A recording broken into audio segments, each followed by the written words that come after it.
So, what happens when a young man's life ends in a total mystery? There are no easy answers, right? All we have are these scattered pieces, these memories from the people who saw him last. Today, we're going to try and piece together Franklin's final day, account by account, and see if we can make any sense of his last confusing hours. It all started with this: a single giant word on the front page of the Daily on October 10th, 2019. Why? And right next to it, the face of a young man. And just like that, a national obsession was born. To get any answers, we have to start with the people who were actually there. You know, to really get a grip on a story like this, you have to understand the two people at its very center. First, of course, there's Franklin, the young man whose final act became this huge enigma. And then, there's the person who, for his own reasons, decided to investigate it all. Now here's where it gets really interesting. Our guide, the person leading us through this whole thing, calls himself a no-good junkie. He's putting all these pieces together just to keep his mind busy while he gets clean. And it's his cynical but somehow really human perspective that becomes our lens for seeing Franklin, this seemingly happy, well-dressed young guy at the heart of it all. Talk about an unlikely pair, right? Connected by one single tragic event. All right, so where do we start? Our first real look behind Franklin's public face comes from a pretty unexpected place, the janitor of the building where he lived. And let me tell you, what he saw paints a very, very different picture. Okay, so if you look at the official list of his stuff, it's bleak, super sparse, almost like he was just passing through. But tucked away, hidden from view, was this whole other world. A whole treasure trove of books, sketches, and unfinished paintings. It tells you there was this rich, vibrant inner life that maybe nobody ever got to see. And the janitor noticed something. He said there was this definite shift.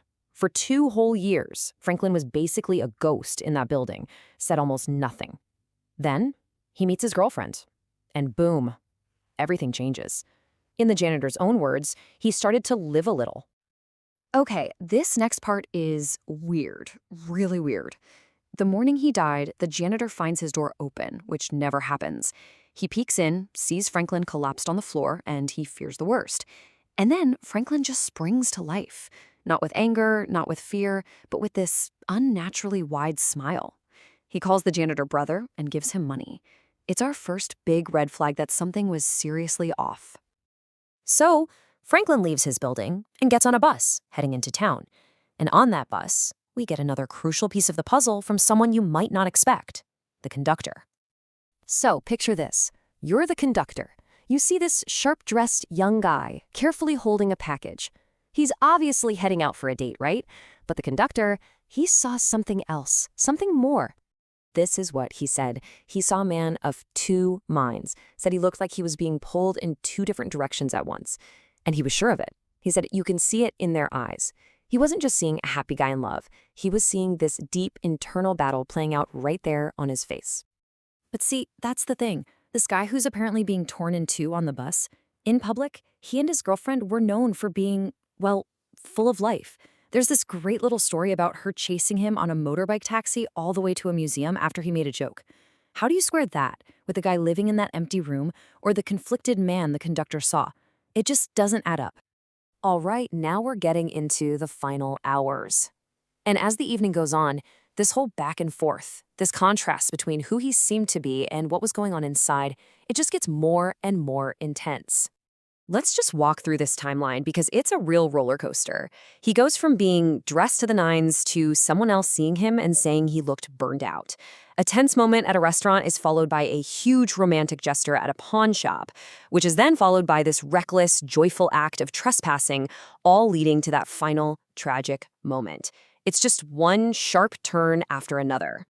In that push and pull really defined his last few hours. At the restaurant, he's frantic, secretive, telling her, "Don't open this package."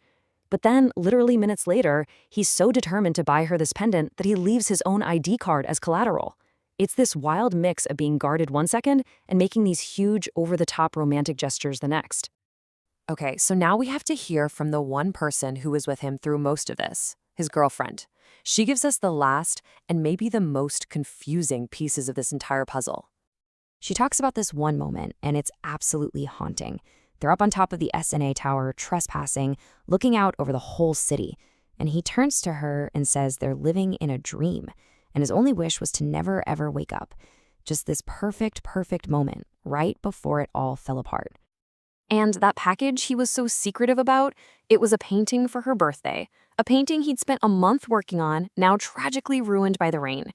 She says the last time she saw him was at 12:30 a.m. when he put her in a cab to go home. He went back to that tower alone just 30 minutes later. So the question is, what on earth happened in that half hour?